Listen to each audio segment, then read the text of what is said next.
And we are back with the game reviews.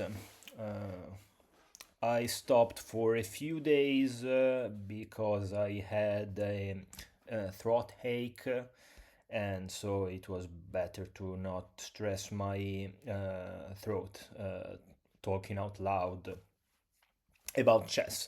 But now I feel better, and so we can start. And as you can see, I had reached 1700, which is a big milestone in my chess growth. And so let's start with this game. As you can see, I played a very good game, almost 96% accuracy, a performance rated above 2300, no mistakes, no missed key moves, no blunders. Let's see what happened. I play with black pieces. My opponent starts with e4. I play the French defense as usual. So e6, d4, d5. D pawn takes e pawn. I take back with my e pawn.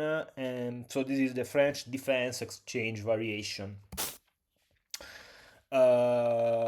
Exchange variation, queen's knight variation, because my opponent develops the knight in c3. I play the book move knight in f6. Um, White develops the other knight as well in f3. I bring my bishop in d6. Here the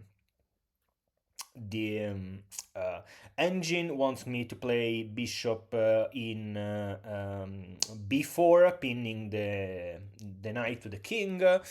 Okay, no, not a big, not an inaccuracy. It's still a good move. White plays bishop in g5, pinning my knight to the queen. And I push my pawn in c6 because I don't want to lose the d5 pawn, since now the knight is pinned and cannot defend that pawn. So let's say if I play a different move like this one, like a6, here white can take, and I can take back with my knight, because otherwise I lose a queen.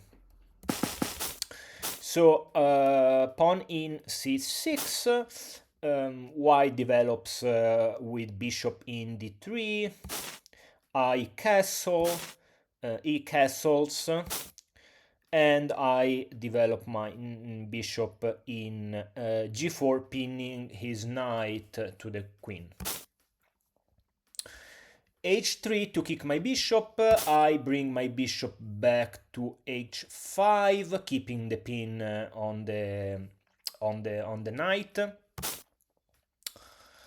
White brings his rook on the open e file, and I develop my my knight in d7. So that now I can move my queen and capture, and if white decides to take my knight in f6 with his bishop, I can take back with the knight.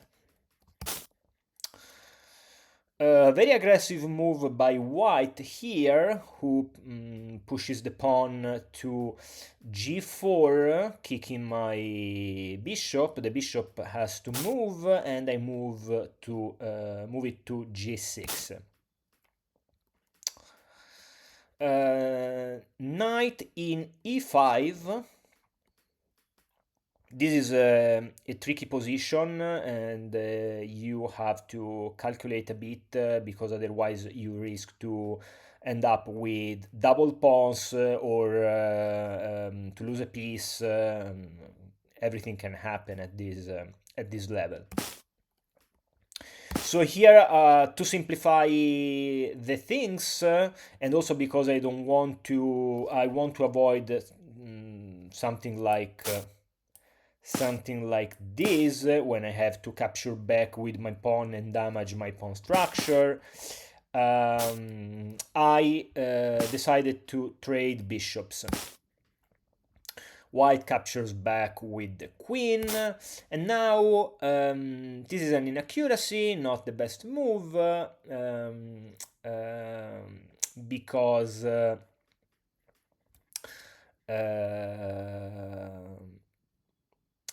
because now let me see what can happen here. This is an inaccuracy.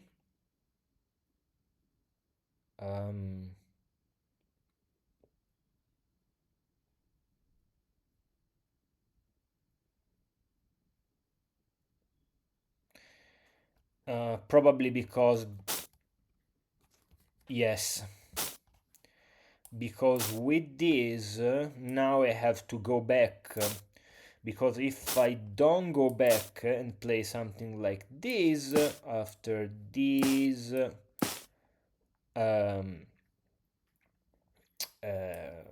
here white is up a piece, and yes, here I can damage the pawn structure, but it's a complicated game because now that pawn, yeah, and this is basically game over. This is basically game over. White didn't see anything of this and pushes the pawn to b3. Here I develop my bishop to pin the knight to the rook.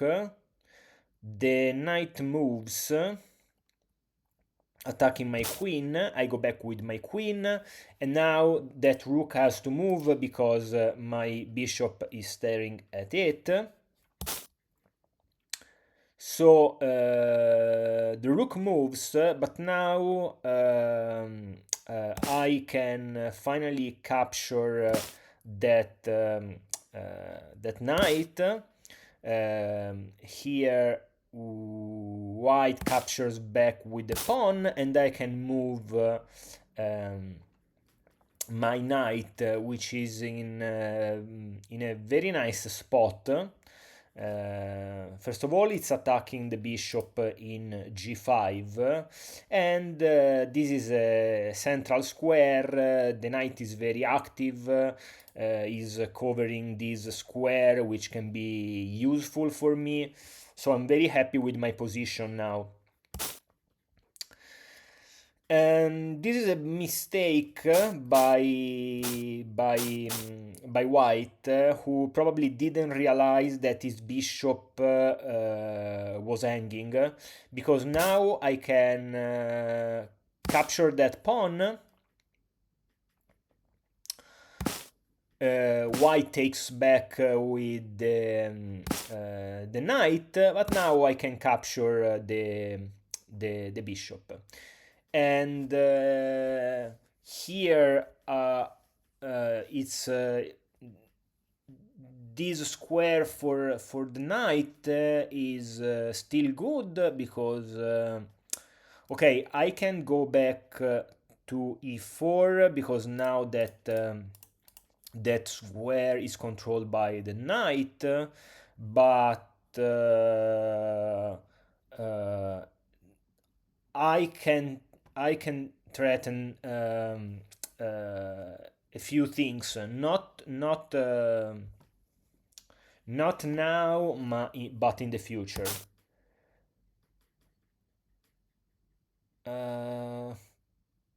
Okay, here white attacks my knight with pawn in h4. I simply go back with my knight in e6, and now I have this beautiful square f4 where I can jump and fork the knight, the rook and the queen. Again, white didn't realize that threat. Probably white was too focused on the counterplay and missed this fork, and here resigned. So no big mistakes, no inaccuracies, nothing to learn from this game, to be honest, except for probably here. Here, the fact is that a queen in b6 is not very helpful because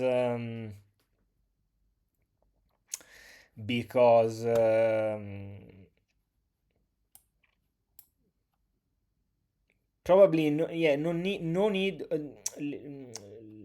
leave aside this b3 move, which is not the best move. But here the fact is, even if with this b3 move my queen is not threatening anything, is not doing anything. Also with this pin, it's totally useless. And also because white has this and can play directly this, and the queen has to go back, and